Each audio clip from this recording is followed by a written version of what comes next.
আসসালামু আলাইকুম। কালকে ঈদের দিন, আজকে আসছি আমরা ঝড়ের লাইন মেরামত করার জন্য।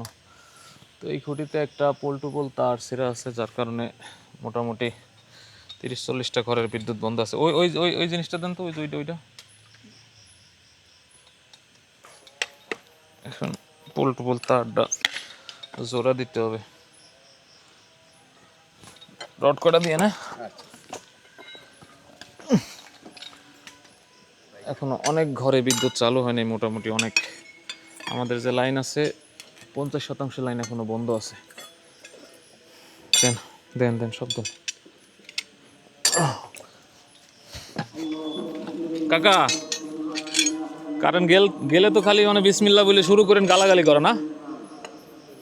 আপনি যে আমাকে কষ্ট তো দেখেন না।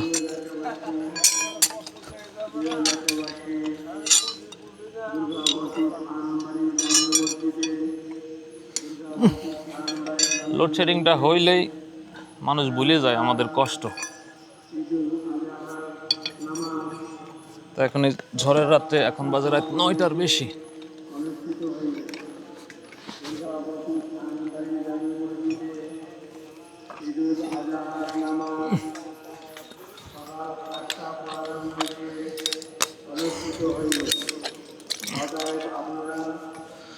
এখানে একটা গাছের ডাল পড়ছিল, অনেক মোটা ডাল, যার কারণে এখান থেকে সংযোগ বিচ্ছিন্ন করা হয়েছিল। এখানে টুইস্টের অভাব নেই, কিন্তু এখন কোনো উপায় নেই।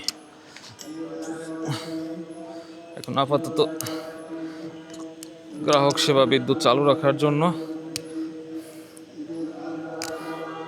লাইনটা দিব।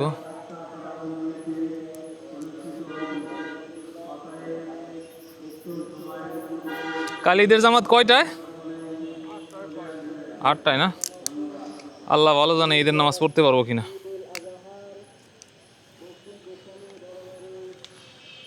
এখন আপাতত লাইন চালু করার জন্য যা করার দরকার তাই করব।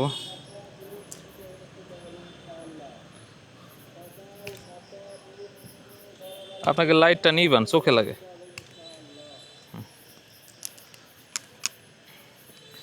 একটা কানেক্টর চাপ দিয়ে দেব। যদিও এখানে অনেক টুইস্ট আছে, কিন্তু এখন তার উপায় নেই।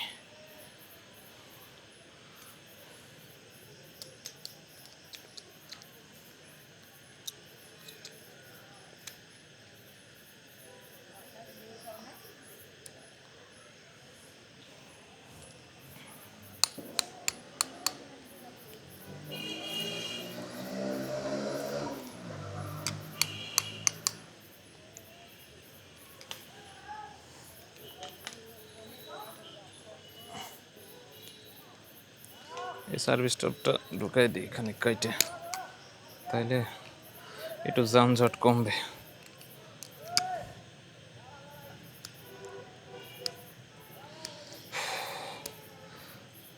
আসলে বিদ্যুৎ যদি আজকে না পায়, কালকে কুরবানির মাংস মানুষ কি করবে? বিদ্যুৎ 3 দিন না দেওয়া উচিত, বুঝছেন, যাতে সবাই খায়ালায়। কাকা,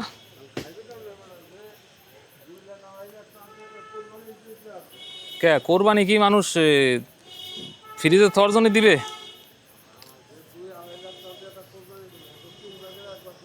গরিব মানুষের দিয়ে দিবে, আর নাহলে রাইন দে এলাকার গরিব মানুষের দাওয়াত দিয়ে খাওয়াই দিবে।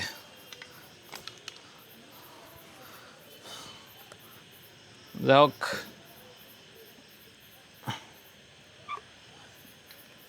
যারটা সে ভালো বুঝবে, আমার কাজ আমি করে দিয়ে যাই নাকি।